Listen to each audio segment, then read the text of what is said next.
Hello, everybody, and welcome back to Ocean Stories. I'm Lydia, your host. Happy summertime! I hope you've been enjoying the weather if it's sunny where you are. If you're in Australia, it's winter, so I'm sorry about that. I have just been having the best time. I had two friends come visit these past 2 weeks, and we were able to go to the beach every day and swim every day. It's honestly been so nice in San Diego. The weather has been beautiful. It's really hard to stay inside and work on the computer and think about the future when the present moment is just so beautiful. But I'm really grateful they were able to visit and I had the best time just exploring around Southern California, going to the beach every day. That's like a dream come true. But anyways, I'm really excited to bring you today's episode because it's so good. I wanted to say that I'm taking a short break from releasing Ocean Stories on Tuesdays. I don't know. Whoops, that's my neighbor's dog. I don't know if you can hear that or not. Okay, I'm back from a brief hiatus. I had to close my windows because my neighbor's dog was barking. But I was going to talk about how I'm going to take a short break from releasing Ocean Stories episodes every Tuesday. There's a lot of admin work that I want to get done and some changes that I want to make. For example, you may have noticed that the past 5 of our episodes, I don't even know, haven't had an official intro. I want to re-record one and I want to have a new cover. I have lots and lots of new ideas for series, new guests, new themes.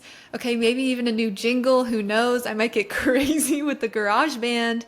But I think it's a perfect time to just take a small pause because I can.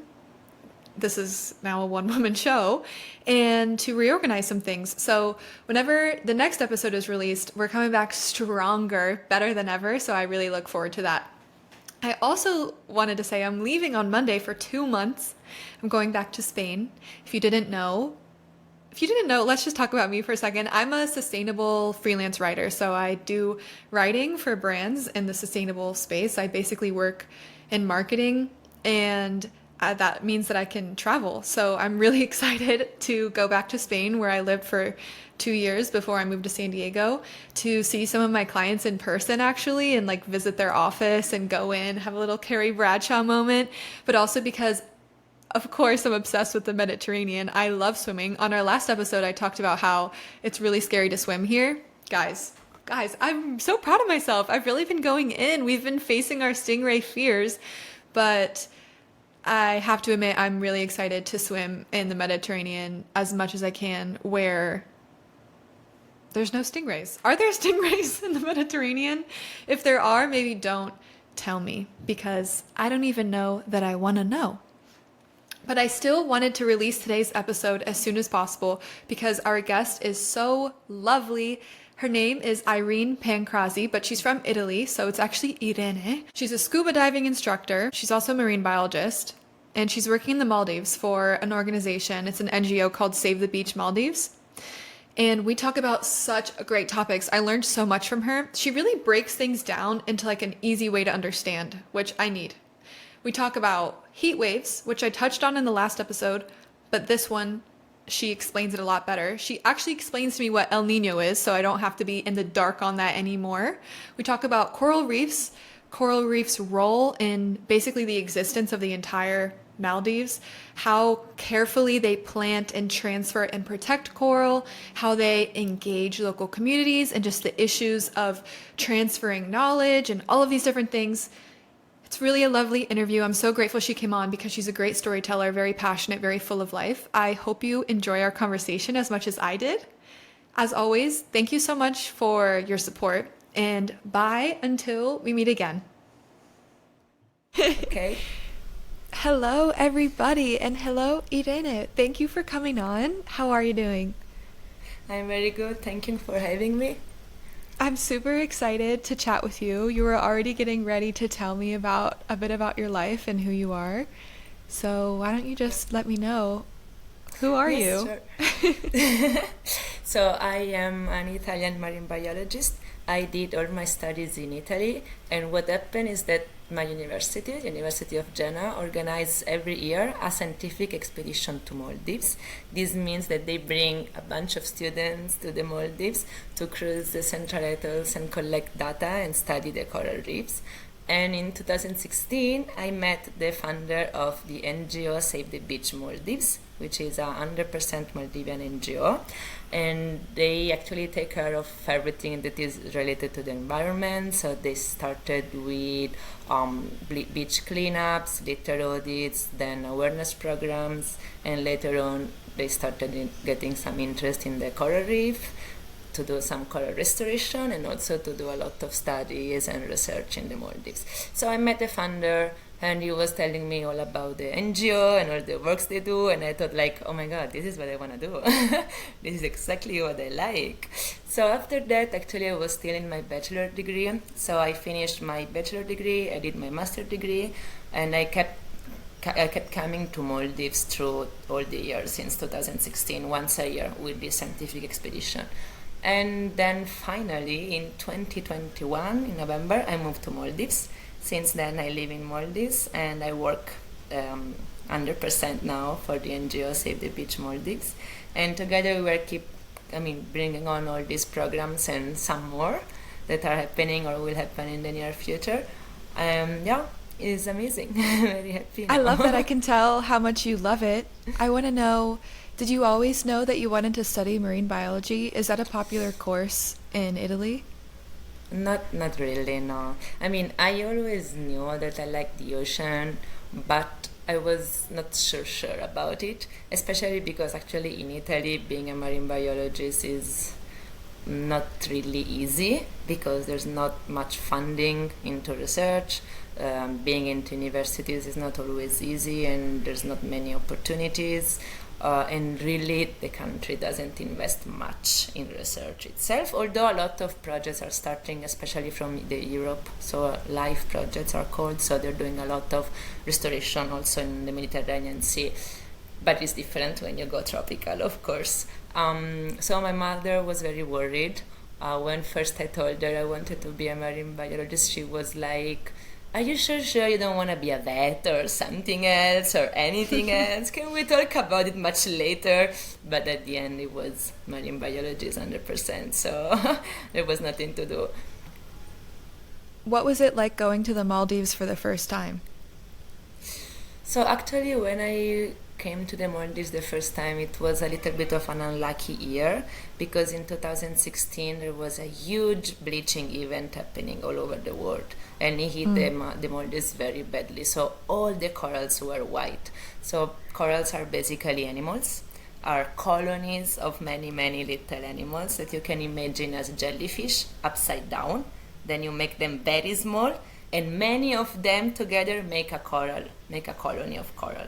So at that year, what happened is that the temperatures in the ocean were very hot, like 31, 32 degrees, which is very hot. The average temperature is around 29, 30 now. That year was so hot that when we were diving with our diving suit, we were feeling hot while diving. And what happens is that when the corals are stressed, they will release the microalgae that live inside them. Because these polyps alone cannot live, they need to live in a symbiotic relationship with these microalgae that are called zooxanthellae. So during the day, these microalgae do the photosynthesis and give the sugars to the polyp. The polyps in exchange protects them from the predators and also create a nice environment for them to do the photosynthesis. So that year it was so hot, they got so stressed, they released all the microalgae and they turned completely white. Because the algae are the things that give colors to the coral. If the corals push them out, there's no color. That's why it's called coral bleaching, because it turns everything white, like if it just snowed. The impression is like snow white. And everything was white on the reef in that year. And it was horrible, because following that year, 70% of the hard coral decreased in Maldives only. So we lost 70% of hard coral cover. And it took almost 13 years. I mean, no, a little bit less, 8 years maybe now. In 2024, the coral cover was quite good in many sites. But this year, sadly, again, coral bleaching happened all over the world, and it hit also Maldives. But still, we have to analyze the data we collected during our last expedition. But still, I mean, already we can say that this bleaching was not intense as much as it was in 2016. Yes, a lot of corals bleached, especially the sensitive species of corals. They bleached a lot, but they didn't bleach at the same depth. Like in 2016, until 15, 20 meters, everything was bleached. This year, not that deep. It reached about 7, 10 meters, and not all the corals. So still we don't know. We need to analyze our data. But from my impression, it looks like it was slightly better, which means that these animals are very resilient. They are adapting slowly but surely to the increase of the temperatures. So we have hope, even if our restoration site was badly affected by this bleaching also, because it's a very shallow area, and of course when it is shallower, the radiation from the sunlight will be higher, the temperatures will be higher, so corals will be more stressed compared to the deeper corals. But we have been seeing some recovery, because now this heat wave is gone. It happened between April and May. It was very, very hot in the Maldives. Now the monsoon also is changing, so it's getting a little bit. It did some rainy days, which helped. We were all waiting for the rain and clouds to come and chill the situation. To protect the coral. Yes, we wanted rain. But yeah, now some of them are recovering, and we will have to wait next monitoring to really assess how many of them survived and how many of them died. That is crazy. What causes the year-to-year differences? Like, what happened in 2016 that's also happening now? Is it weather patterns? This is a very good question. Thanks. What happens is, it is actually, because there is a natural phenomenon called ENSO, which is for El Niño Southern Oscillation. So El Niño is atmospheric perturbation that happens naturally. It has always happened. So basically it starts from Chile shoreline. So from Chile, if the El Niño happens, a lot of hot water comes. And from that side of the world, the hot water moves throughout all the equatorial area. So it's Australia, all the countries, until Maldives, up to Africa. So everything that is in that area gets hit by this heat wave. What happens is that El Niño is, as I said, is a completely natural phenomenon that is also very appreciated by surfers because it brings big waves. And it has been happening always. The problem is that the frequency and intensity of the heat wave is increasing much. So for example, the first big bleaching event happened in 1998 all over the world, also in Maldives. In 1998, 90% of the coral cover was lost due to this strong ENSO, so El Niño, Northern Oscillation, 90%. After that, it took almost 13, 15 years before the next El Niño event. Now it's only 7 years. And the intensity also is increasing. So before maybe it was a few weeks, now it's a month and something. So it is a natural phenomenon that has been exacerbated by the human action, of course. So yeah, these are the effects of our activities. I'm happy to finally know more about what El Nino is, because I was doing some looking into it because of the frequency of heat waves and how heat waves are becoming more common, and it said it was related to the warming of the Pacific.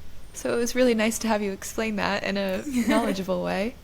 So now you're working with Save the Beach Maldives. How has it been these past years? So it's almost 3 years now. Okay. It has been amazing. So the things I appreciate the most is, of course, all the coral restoration part and all the opportunities I get to learn more about corals and to grow corals and to have the feeling like you're actually doing something. Every little coral attached is one coral more underwater, right? So yeah, so tell me what you do. Like, do you dive under and you literally plant coral? How does that work? So there are different things that we can do. One big project we did in the past years was a coral relocation. So actually what happens is, like, when they want to reclaim a land, so one step back, I don't know if you know what land reclamation is. It's basically like in Maldives, there are this beautiful lagoon with this crystal water and this white sand, and someone comes and is like, oh, I like this lagoon, I want to build a resort, let's reclaim it. So the government will give the whole lagoon for privates to go and spill sand and press and spill sand and press and cement and everything until the lagoon is filled and all the surrounding coral reef is destroyed completely. But at the end of this process, they will have an island out of nowhere. The same applies when they want to make islands bigger. So for example, you want to build a little harbor or a jetty or an airport. So you fill the lagoon because the lagoon is shallower inside, so it's fillable. So they fill it, destroying all the natural environment around it and building land. So what happens at that time is that they wanted to do some reclamation, plus they are trying to build a huge bridge in Maldives, which is supposed to connect 4 different islands, from the capital city to 3 islands next to it. So before doing this kind of intervention, actually in Maldives is mandatory to do a coral relocation, which is actually barely a mitigation measure, but is a little bit of a greenwashing situation. So they say, yeah, we did it, so what to do?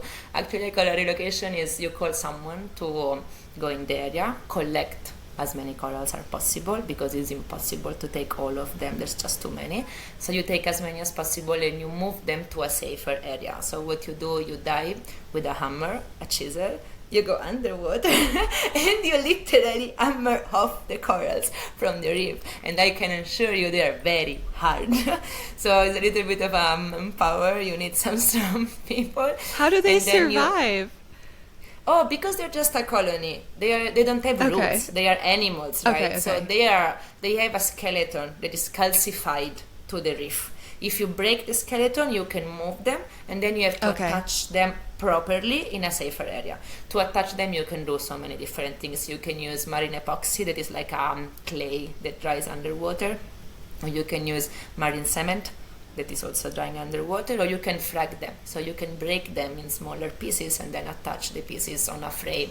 For example, using cable ties or using plugs. You can put them on cement plugs, for example. So many things can be done. The main objective in that moment was to move the corals from that area, because in that area they were going to build a bridge. So we tried to move as many as possible, and we brought them in the island where we work, which is Bilingiri, or Bili Male Island, is right next to Male. So we moved all the corals there, and we created a little bit of 250 meters square of reef. It was not as much as, there were so many other corals left underwater, but we did what we could do, because of course these coral relocation interventions are not always done, even if it is mandatory, because Maldives is such a scattered country. So if you are far enough, no one is bothering, there's no need to bother, we can just do our thing.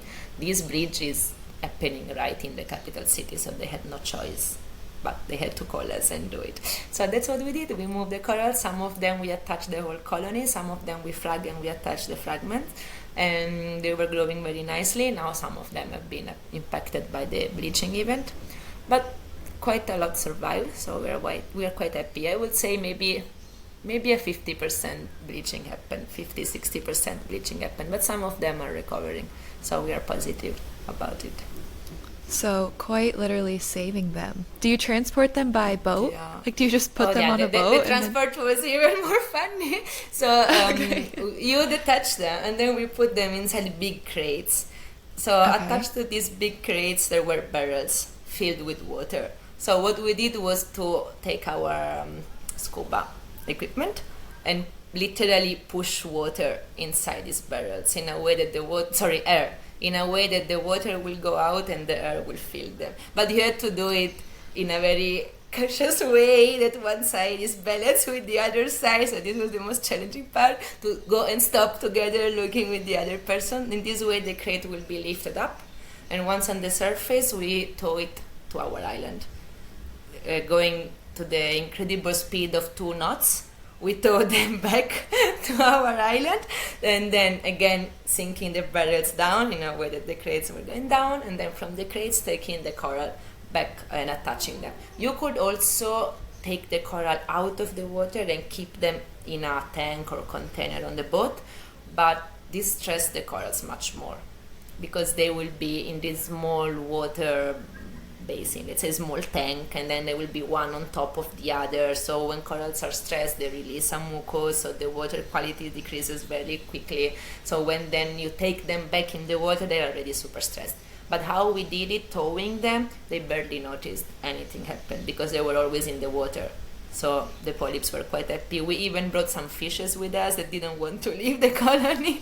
So they were just swimming together with the colony to reach the site. And then when we attached them back, everything was there. I mean, the most important thing is to attach them properly. You need to fix them properly. Even if they move or they slide a little bit, they will get sick and they will die, or algae will grow around and eventually overgrow them. Because this is the funny thing about corals, they grow very slow. They are the slowest growing organisms. Algae grow faster, sponges grow faster, everything grows faster than corals. So actually, when you start a restoration project, before it becomes, let's say, independent from the human intervention, there is a little bit of a time where you need to attend to it regularly. And attending to a restoration site means you have to go with your brush, which could be a toothbrush, could be a brush, whatever brush you want to use, and clean the frames from the algae and the sponges and all the other animals that grow faster than them. Because the corals need to have the time and the space to grow. But underwater, every time you have a free space, it will stay free for 2 seconds. Because immediately something will start growing on it. Algae, sponges, other organisms, they will just use the space because the competition for the substrate is super high underwater. And sadly, coral are quite slow. So you need to give them some help. Because once you attach the coral, it will first grow on the cable tie or on the thing you wanted to use to attach them. Then they will grow on the frame to properly settle down, and only after all this happen they will start growing. So before all this happen, maybe a couple of months, 3 months can pass, so you need to clean all around. So when it is ready to grow, it will have actually space to grow. So this is also another part of it. It's not only attaching coral, it's also taking care of them. But we have been rewarded because from these frames that we have been cleaning and we have been attending to, last year a lot of baby corals settled. So we have been seeing, they are called recruits when they are very small, like less than 5 centimeters. So basically, when corals reproduce sexually, they will do the spawning, this incredible event where sperms and eggs are released in the water, and they just became a little first embryo, no, let's say larva. They became a little larva called planula. So this larva will be swimming until it wants to settle down. And when it settles down, you will start replicate that little jellyfish I told you before, and it will create a colony again. So from that little tiny things, now we are seeing a little bit growing, and they're becoming very big, and they are very cute, these little corals. And it was very interesting because actually these little larvas decided to settle down on the frames, not on the surrounding rocks, but on the frames. So probably the presence of adult colonies nearby incentivized them. They thought like, if he can survive it, I might also be able to survive here. So I will settle down here or something like that. I don't know. But so many of them. In 1 meter square, we counted up to 60. Like 60, so crazy amount of them. Of course, not all of them will survive, but when you have this high abundance, so even if it is only 50%, already you have 30 colonies in 1 square meter. So it was quite good. We were very happy to see them. I love the way you talk about the corals. It's I love really them. sweet to think that there are teams of people in the world that are just dedicated to literally saving the coral and moving it around so that it can survive Yeah. the impacts of humans and climate change. I'm thinking they must be really important. Coral, if entire people's jobs are dedicated to their growth and moving them, they must be really important animals because other animals don't get that much love. No, they are very important in general all over the world for the biodiversity, for all the protection they offer to the other animals where they go. I mean, a lot of fishes go to the coral reef to breed because it's a protected environment. They can hide behind corals, not talking about all the chemical compounds that are in the coral reef that are actually used for medicine. But in the Maldives is different. It's again another story. Maldives have no future without corals. Maldives is a country that is made out of coral reefs. They don't have rocks. They have only coral rock. All the rocks you find in Maldives comes from a reef.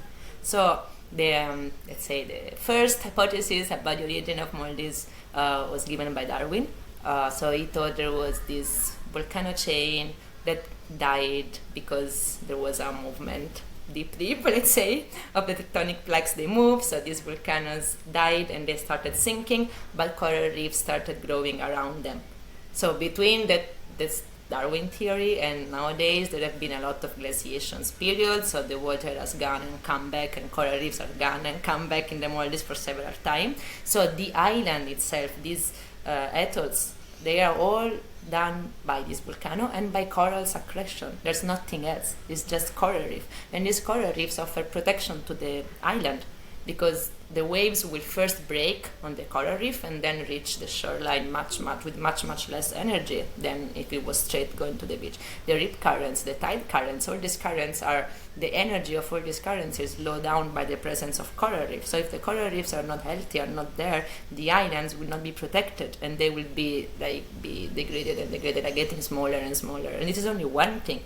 The second thing is that Maldivian islands are very dynamic environments. They don't have a shape that is the island shape. The shape changes through the years because the sand coming from the reef moves around the island through the years depending on the monsoon. So if the reefs don't produce sand, the islands don't have sand to keep growing and they will get smaller and smaller and smaller. On the reef there are fishes like parrotfish who are able to produce up to 70% of the sand that goes in the island. So if there is no reef, there will be no fish. If there is no fish, there will be even less sand. So all these little things are all keep in balance this incredible country that is Maldives. But if all the coral reefs will die or they will be all degraded, there will be no protection, there will be no sand, the islands itself will not be able to survive. Nowadays, Maldives are facing a lot of issues because being a very low-level country, because they're like 2.5 meters above the sea level, and consider then the tide can change in 1 meter. It can be 1 meter more and 1 meter less. So if it is 1 meter more, it's already 1 meter above the sea level, which is nothing if you think about it. So several islands are suffering from flooding events that destroy completely all the ground floors or all the apartments and all the buildings because there's no mountains in Maldives. So if the water comes to the island, it goes through all the island. There's nothing stopping it. So this country is really on the front line of climate change. Really, they should really not play with coral reefs at this time of the Anthropocene area. They should be very careful. But still, this kind of long vision is not there. At the end, it's all about business, like in every country. So a new resort is business, a reclamation is business, an airport is business. So they don't see it like that. What they say is something like, yeah, I will destroy, but he will come back eventually. But this is not true anymore. It might have to be, maybe it used to be true in the past because the impact to the environment was not that high. So maybe also if you degrade a reef to the maximum, the reef will come back. But now this is not the case anymore. This is why now everyone is so focused on active restoration. Because you could also do a passive restoration. A passive restoration is basically like establishing a marine protected area. So an MPA, you establish an MPA, the area is protected, the corals or the fish or whatever organism has time to come back and repopulate the area. But when this doesn't happen naturally anymore, because you degraded the reef, there's no around healthy reefs who can actually give to your reef a new planula, new larvae or new organism, then the reef will not come back alone. And if the reef doesn't come back alone, that is the moment when active coral restoration is needed. Because you actively have to go and put the corals there because they are not coming back. So when the coral cover is around 5%, 10%, it's very difficult for the reef to come back, especially if it is found in a highly impacted area, like it is our case. We are just next to the capital city on one side, and on the other side we have the garbage island. So the islands where almost the majority of the garbage from Maldives is collected, and it is sadly also spilled out sometimes, and the island itself has been reclaimed using garbage. So instead of spilling sand in the lagoon, they put garbage, and they were thinking to be very smart, like, we are reusing garbage. What a clever idea we are having. But of course, from these bags and garbage in the water, now everything is leaking, everything is degrading in the water. So the quality of the water is not the best in this area, and these are very, very strong and resilient corals. So when you have a degraded reef in this kind of environment, you cannot expect it to come back alone. It will not come back alone. You have to do something. It seems like the if you water want. there must be pretty toxic if they built the island of trash. No, the island itself is not right next to us. It's a little bit farther. But inside that Okay. lagoon, the water is green color. You know the picture of Maldives. That is something else. That is the worst water you can find probably around the world. I don't know. It's disgusting. It has all this garbage floating. The color is like green, and that area is really like toxic. Yeah, it is. It seems like climate change is playing out in the Maldives, like really in your face. And that's very interesting Yeah. to me because I think what most people know about the Maldives is the photos as a tourist destination, as a dream vacation.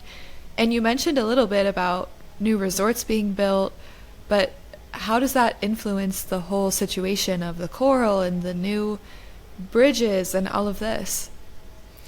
Well, the Maldives also has another factor to consider. The Maldives is a country that developed recently very fast. If you came to the Maldives 60 years ago, maybe a little bit more now, like 70 years ago, there would have been nothing. They started developing the country for tourism, let's say, in the 1970s. Imagine the first international plane landed in the Maldives on a floating platform. They didn't even have a proper place for the planes Whoa. to land.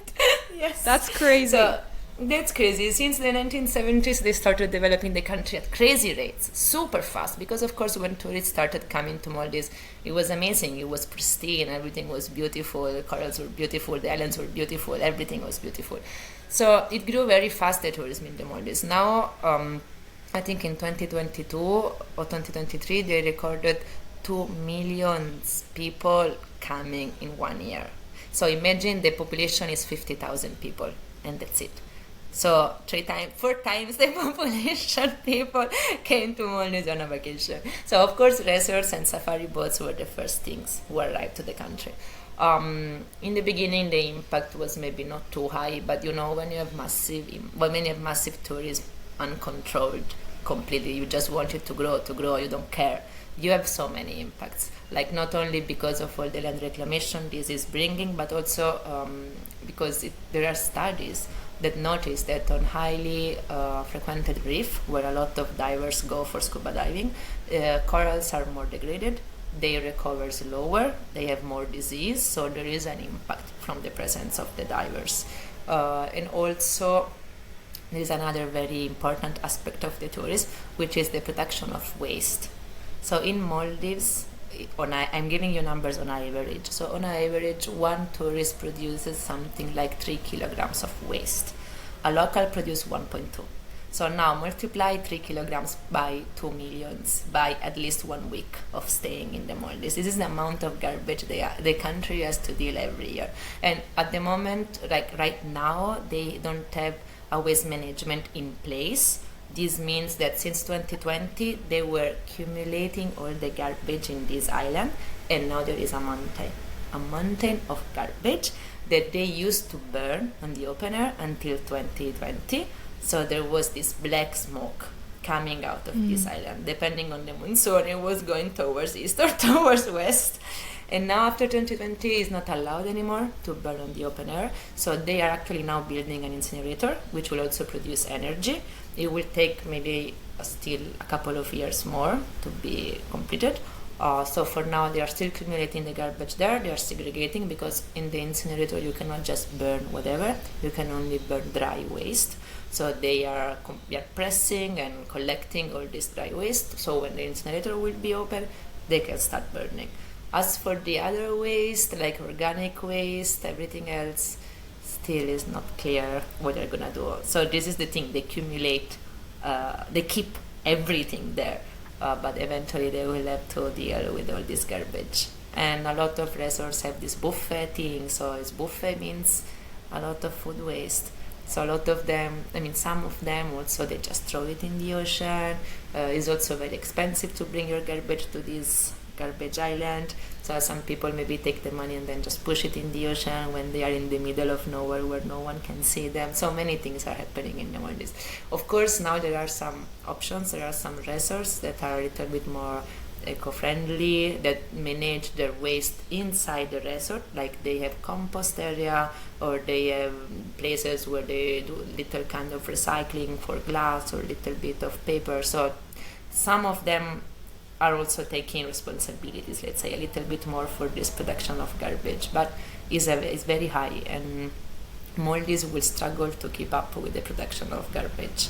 Even if when this incinerator will be on, I don't know if it will be enough, because they have so much from the past that still. And also now this mountain of garbage cannot even be dismantled, because all this organic matter had been under the sun for decades. So it produces methane, ethane, all these kind of gases that when they are in contact with oxygen, they can explode. So it's basically a bomb at the moment.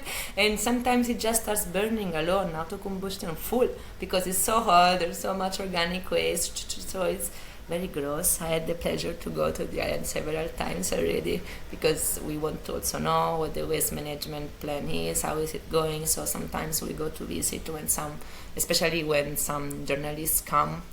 And it's really gross. It's really gross, and people actually live on that island, not next to the garbage mountain, but on the same island, and it's really not nice.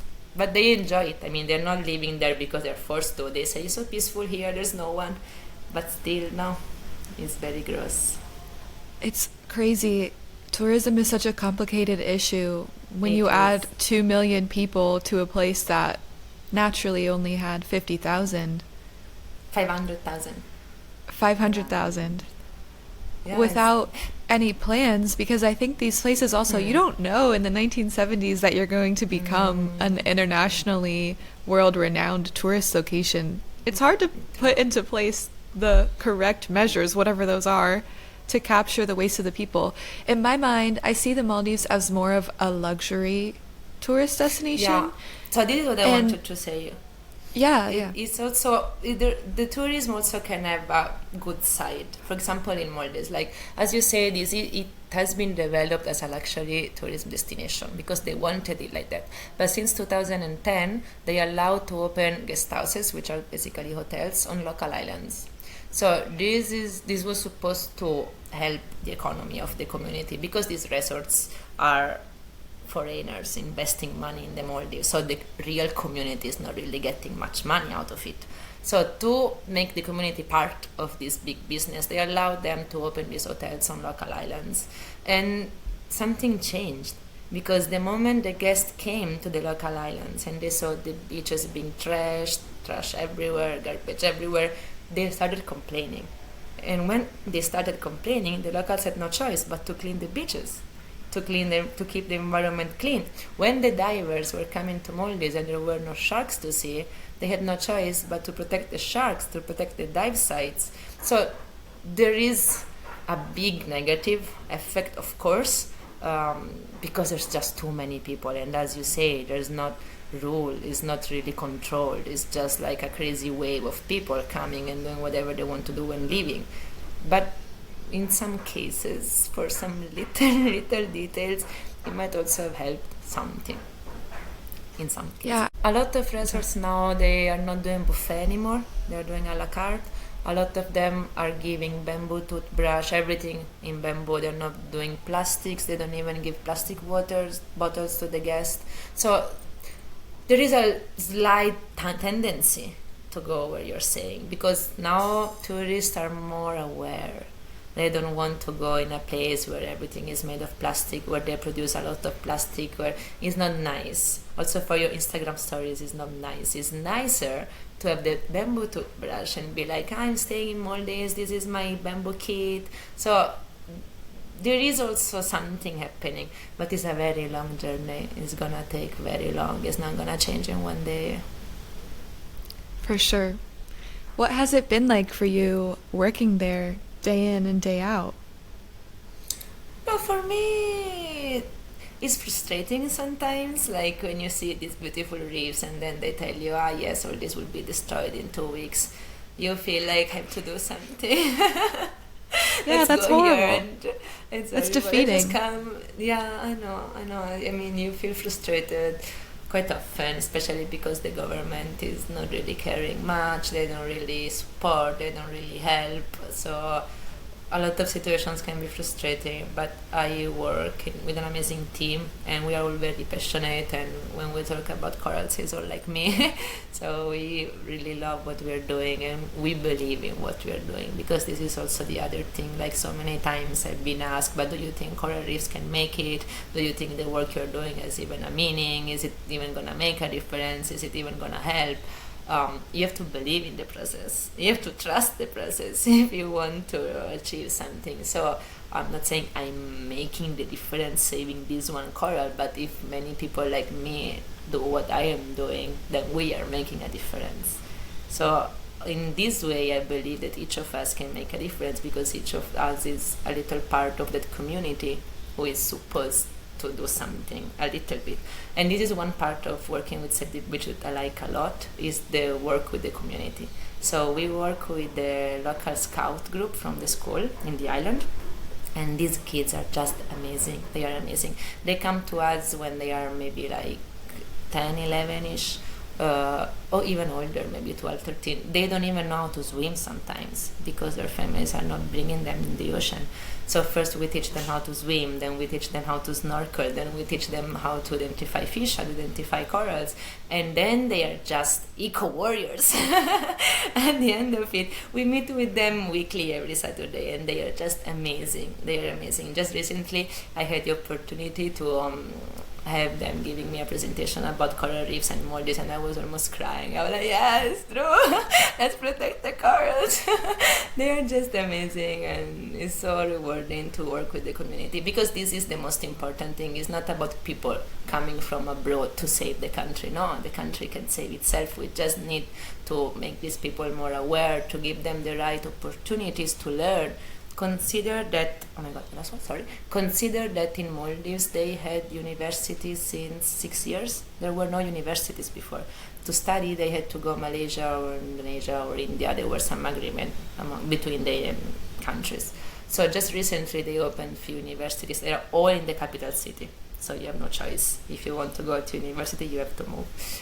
And secondly, they don't even have a marine biologist course. They don't have the degree. It's not available. They have marine science, but this marine science cannot start because they don't have the minimum requirement of enrolled students. So this is now the third year that the university degree of marine science is not even happening, because the offer they give is not good enough. The teachers are not really well formed. Then I start this course now, but what gives me the guarantee that the next year will happen again? Or I will just lose a year doing this year, and next year, who knows? So there's no enough certainty for people to do it. So the knowledge about the reefs and the importance of the reefs and all these things we have been talking about is not even there.